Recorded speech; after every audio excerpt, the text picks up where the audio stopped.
सभी को मेरा सादर नमस्कार। आज के मेरे व्याख्यान का विषय है दादा भाई नौरोजी के आर्थिक विचार। प्राचीन युग में भारत में आर्थिक विचारों का उल्लेख मिलता है। यद्यपि इन विचारों पर धार्मिक और नैतिक विचारों का प्रभाव था और इसके बाद मध्य युग में आर्थिक विचारों को उतनी प्रधानता नहीं मिलती, क्योंकि विदेशी यानी कि मुग़ल और अंग्रेज इनके आक्रमण के कारण लोगों का जीवन छिन्न भिन्न हो गया था। इस युग में भारतीय कवियों एवं साधुओं के विचारों में छुटपुट आर्थिक विचार मिलते हैं, जिन्होंने आर्थिक समानता पर बल दिया। अंग्रेजों के काल में भारत का आर्थिक विकास एकांगी था। भारत में आर्थिक विचारों का विकास पिछले 100 वर्षों से कुछ अधिक काल में ही हुआ है। अंग्रेजों के शोषण ने भारतीय विचारकों को एक नई दिशा प्रदान की। 19वीं सदी के प्रारंभ में भारतीय जीवन में कुछ महत्वपूर्ण परिवर्तन हुए, जिन्होंने आर्थिक, सामाजिक एवं राजनीतिक नीतियों पर गहरा प्रभाव छोड़ा। इस समय के आर्थिक विचारों पर स्वतंत्रता प्राप्ति के राजनीतिक विचारों का प्रभाव पड़ा। इन आर्थिक विचारों में किसी आर्थिक सिद्धांत का परिचय नहीं मिलता है, जैसा पाश्चात्य आर्थिक विचारकों में मिलता है। आधुनिक भारतीय आर्थिक विचारकों में दादा भाई नौरोजी, रानाडे, गोपाल कृष्ण गोखले तथा रमेश चंद दत्त को शामिल किया जाता है।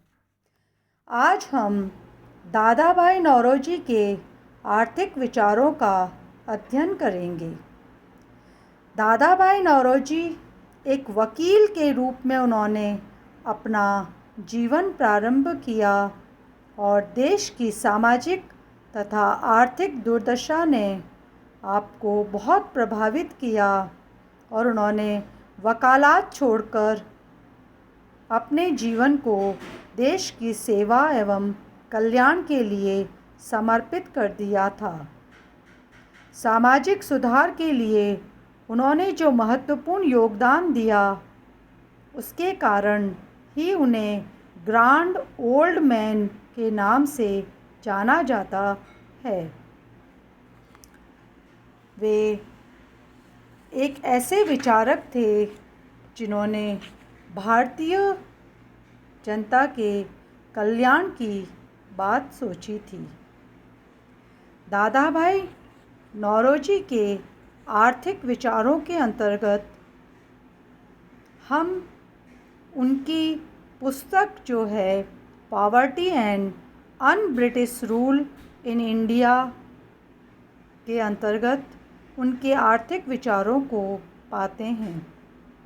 उनके आर्थिक विचारों के अंतर्गत मुख्य रूप से हम जिन्हें शामिल करते हैं वे है भारत में निर्धनता की समस्या, ड्रेन थ्योरी यानी निकासी का सिद्धांत, ब्रिटिश शासन की आलोचना, भारत की राष्ट्रीय आय और सार्वजनिक ऋण, करारोपण, रेलवे और अन्य आर्थिक विचार। सर्वप्रथम हम देखते हैं भारत में गरीबी की समस्या। भारत की यह मुख्य समस्या मानी जाती थी। विभिन्न बातों से यह सिद्ध हो जाता है कि भारत दिन प्रतिदिन निर्धन होता जा रहा था। उदाहरण के लिए देश की निम्न आर्थिक आय, निम्न आयात एवं निर्यात, निम्न जीवन स्तर, सरकार की निम्न आय, ऊंची मृत्यु दर, निरंतर उत्पन्न होने वाले अकाल आदि। इन सभी बातों से यह स्पष्ट था कि भारत निर्धनता की समस्या से ग्रस्त था और दादाभाई नौरोजी ने इसका मुख्य कारण ब्रिटिश साम्राज्य को माना था। उन्होंने आंकड़े एकत्रित कर यह निष्कर्ष निकाला कि ऐसे भोजन और कपड़े के लिए जो कैदी को दिया जाता है, अच्छे मौसम में पर्याप्त उत्पादन, ऐसे वस्त्र भी पर्याप्त रूप से उत्पादित नहीं हो पाते थे। फिर अल्प मात्रा में विलासिता, धार्मिक एवं सामाजिक आवश्यकताओं एवं संकट के लिए व्यवस्था करने का तो प्रश्न ही नहीं उठता। भारतीय जनता की ऐसी स्थिति है। उनके अनुसार एक ऐसी नाली थी जो भारतीय अर्थव्यवस्था को खाली कर रही थी। उन्होंने आरोप लगाया कि अंग्रेज भारत में जो भी विनियोग करते हैं वह भारतीय पूंजी से ही किया जाता है, लेकिन उसका सारा लाभ अंग्रेज हड़प लेते हैं और भारतीयों को कुछ भी नहीं मिलता। इस प्रकार से भारत सदैव गरीबी की समस्या से ग्रस्त ही पाया गया। दूसरा विचार है ड्रेन थ्योरी यानी निकासी का सिद्धांत। यह दादाभाई नौरोजी का प्रमुख सिद्धांत है। इस सिद्धांत के द्वारा उन्होंने यह सिद्ध किया कि भारत की गरीबी एवं आर्थिक अवनति का प्रमुख कारण भारतीय संपत्ति का विदेशों को जाना है। उन्होंने यह निष्कर्ष निकाला कि अंग्रेजी राज भारत के लिए एक असह आर्थिक बोझ सिद्ध हुआ है।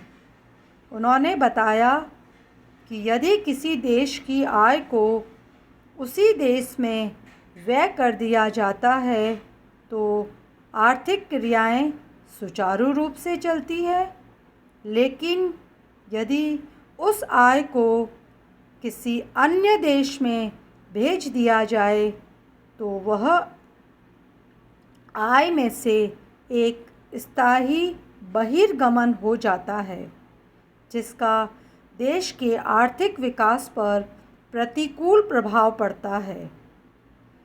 इसे उन्होंने भारत पर लागू करते हुए सिद्ध किया कि बढ़ते हुए प्रशासनिक व्यय को पूरा करने के लिए अंग्रेज़ों ने जो भी भारी कर भारतवासियों पर लगाए, उससे प्राप्त धन भारत में व्यय नहीं किया गया, उसे इंग्लैंड भेज दिया गया। भारतीय धन के जिस स्रोत को बाहर भेजा जाता था उसे स्पष्ट करते हुए नौरोजी कहते हैं कि यूरोपीय अधिकारियों की भारत में की गई बचत को देश से बाहर भेजा जाता था और इंग्लैंड में रहने वाले अफसरों के वेतन तथा पेंशन का भारतीय खजाने से भुगतान किया जाता था और काफ़ी मात्रा में धन का भारत से हस्तांतरण किया जाता था। इसका परिणाम यह हुआ कि भारत में पूंजी निर्माण की प्रक्रिया प्रतिकूल रूप से प्रभावित हुई। दादाभाई नौरोजी का विचार था कि यदि देश का संपूर्ण उत्पादन देश में नहीं लगाया जाता है तो पुनरुत्पादन कठिन हो जाता है और उत्पादन की प्रचलित दर पर भी वार्षिक उत्पादन में से कुछ न कुछ अवश्य ही कम होता चला जाएगा। यह एक प्रकार की दो-धारी तलवार के समान था, अर्थात एक ओर तो पूंजी का ह्रास होता चला जाता है और दूसरी ओर उत्पादन की दर कम होती चली जाती है। ऐसा प्रतीत होता है कि नौरोजी विदेशी पूंजी के उपयोग के विरुद्ध थे, किंतु यह सत्य नहीं है।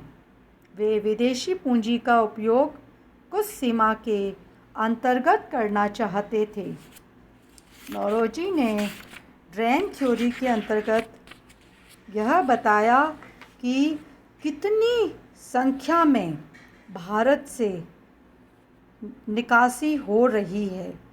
यह 1905 में उन्होंने घोषणा की थी कि 3 करोड़ 40 लाख पौंड के मूल्य का प्रतिवर्ष देश से निकासी हो रही है, यानी बहुत बड़ी मात्रा के अंतर्गत भारतीय धन विदेशों को जा रहा था या ब्रिटिश को जा रहा था और ब्रिटेन को धन का निजी प्रेषण भी आर्थिक निकासी का मुख्य स्रोत था।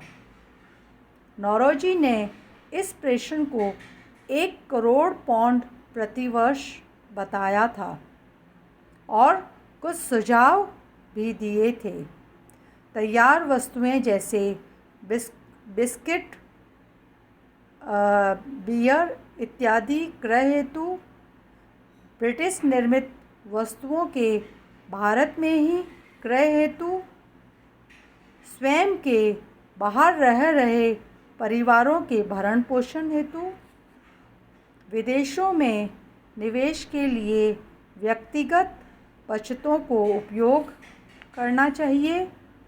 प्रारंभ में ईस्ट इंडिया कंपनी व 1857 के बाद ब्रिटिश सरकार द्वारा निर्मित भंडारों की खरीद करनी चाहिए। इस प्रकार से दादा भाई नौरोजी ने कुछ सुझाव देकर भी यह बताया कि किस प्रकार से हम भारतीय मुद्रा को भारत में ही प्रयोग करें और उसका बाहर निकासी को रोका जा सके। आज के इस लेक्चर में इतना ही काफ़ी। Thank you.